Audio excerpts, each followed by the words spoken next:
आज मैं आपको भारत के महान वैज्ञानिक डॉक्टर एपीजे अब्दुल कलाम के बारे में और उनकी सफलता की कहानी के बारे में बताऊंगा।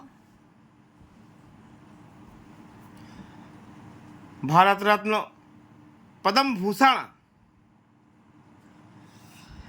पुरस्कार से सम्मानित शिक्षाविद, लेखक, दूरदर्शी, परोपकारी और भारत के अब तक के सबसे महान वैज्ञानिकों में से एक एपीजे अब्दुल कलाम की विरासत खुद के लिए बोलती है।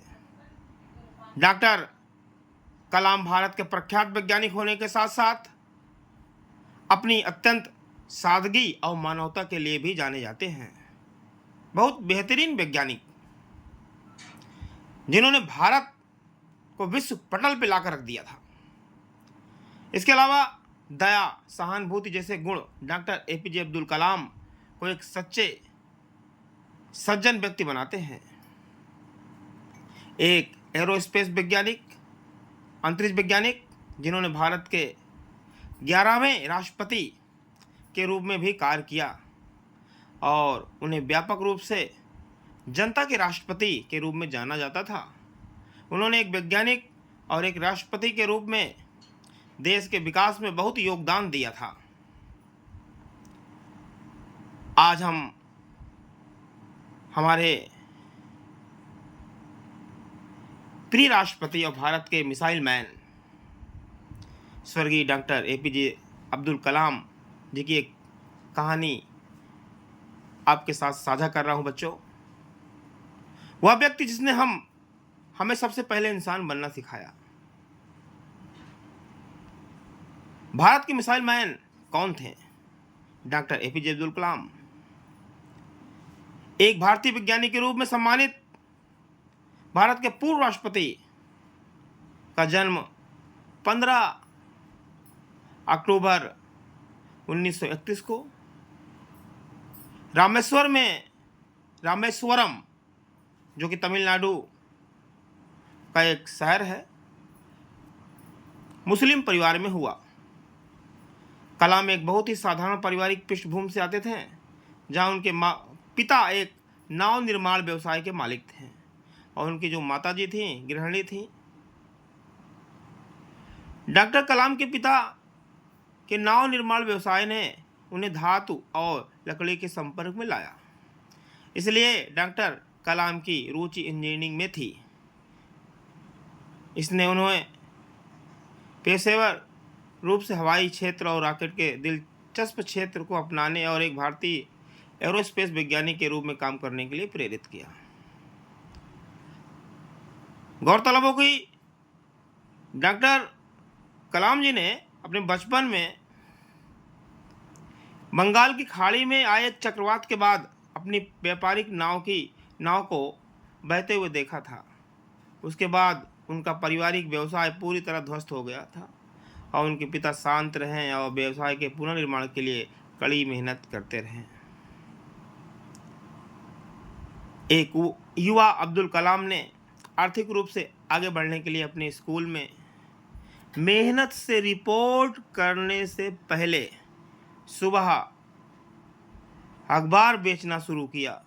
कलाम की उम्र भले ही 10 साल से कम रही हो, लेकिन उस उम्र में भी वे समस्याओं को अपने विकास में बाधक बनने देने के बजाय उनका समाधान करने में विश्वास रखते थे। भले ही वे आर्थिक रूप से संपन्न नहीं थे, लेकिन डॉक्टर अब्दुल कलाम के परिवार ने हमेशा उन्हें पढ़ने के लिए प्रोत्साहित किया।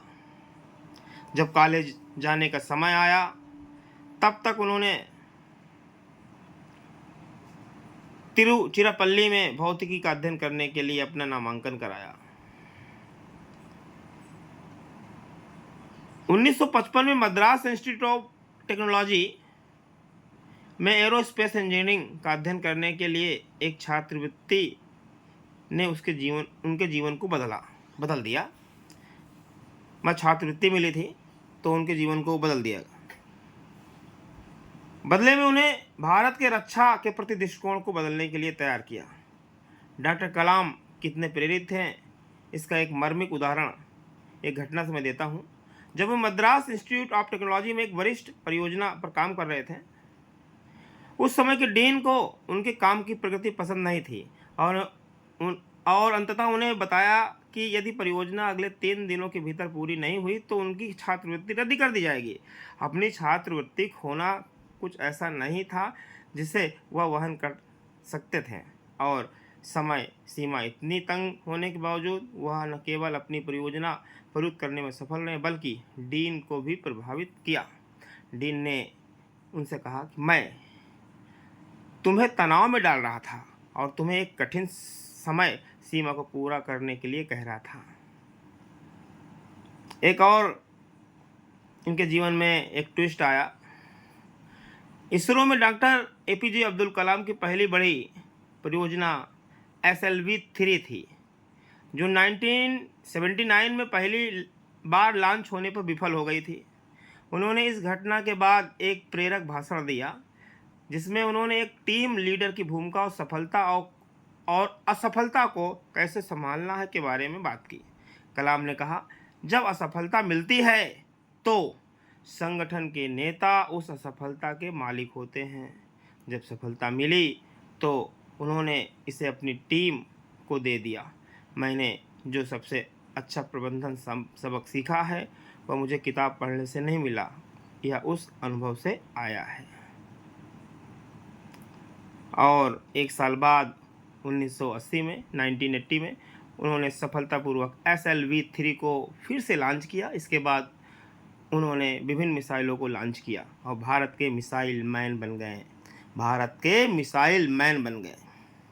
उनकी प्रतिभा और कड़ी मेहनत ने अंततः उन्हें विक्रम साराभाई के मार्गदर्शन में, विक्रम साराभाई महान वैज्ञानिक उन दिनों के मार्गदर्शन में काम करने के लिए प्रेरित किया।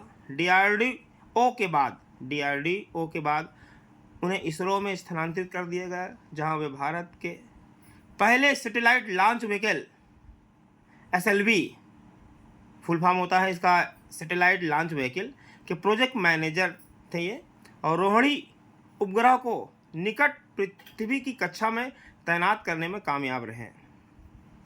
अपनी उपलब्धियों के बाद वह भारत के हाई एंड मिसाइल कार्यक्रम के प्रमुख बने। डॉक्टर अब्दुल कलाम की स्वाभाविक समस्या समाधान क्षमता, गहन वैज्ञानिक समझ और नव प्रवर्तन की क्षमता ने उन्हें परियोजनाओं की जिम्मेदारी सीधे लेने के लिए प्रेरित किया। बेहतरीन वैज्ञानिक अब्दुल कलाम को आप सुन रहे हैं। भारत के परमाणु कार्यक्रम में अब्दुल कलाम जी की बहुत बड़ी महती भूमिका थी। 18 मई 1974 को राजस्थान के पोखरण में भारत का पहला परमाणु परीक्षण किए जाने के बाद 1998 तक कोई परमाणु परीक्षण नहीं हुआ, जब तत्कालीन प्रधानमंत्री अटल बिहारी वाजपेयी जी और रक्षा मंत्री के वैज्ञानिक सलाहकार डॉक्टर एपीजे अब्दुल कलाम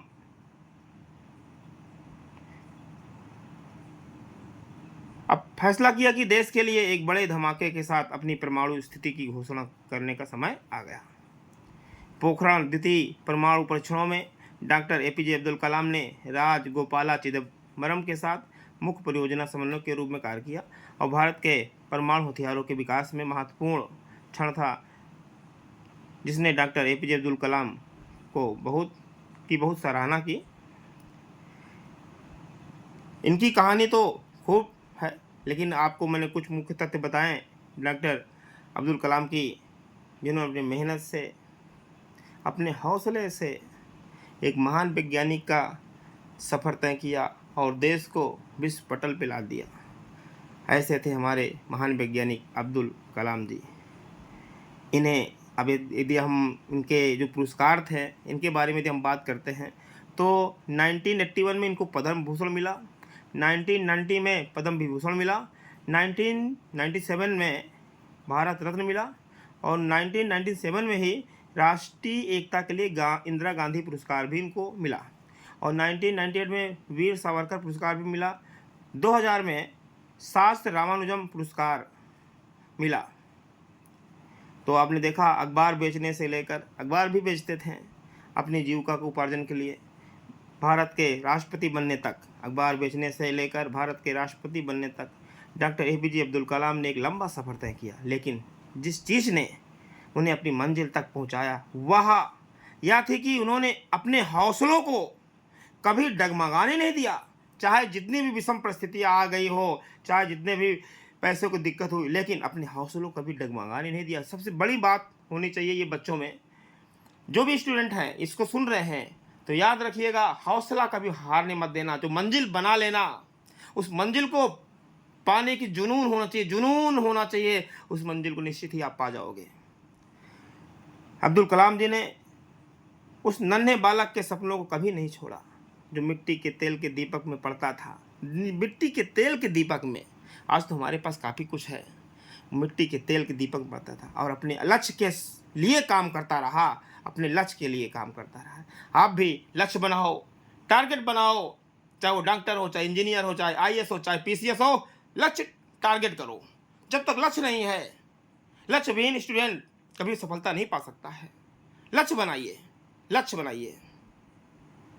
मैं सुनील सर आपको महान वैज्ञानिक डॉक्टर अब्दुल कलाम जी की कहानी सुना रहा था। आप भी बने, मेरी शुभकामनाएं आप सभी के साथ हैं।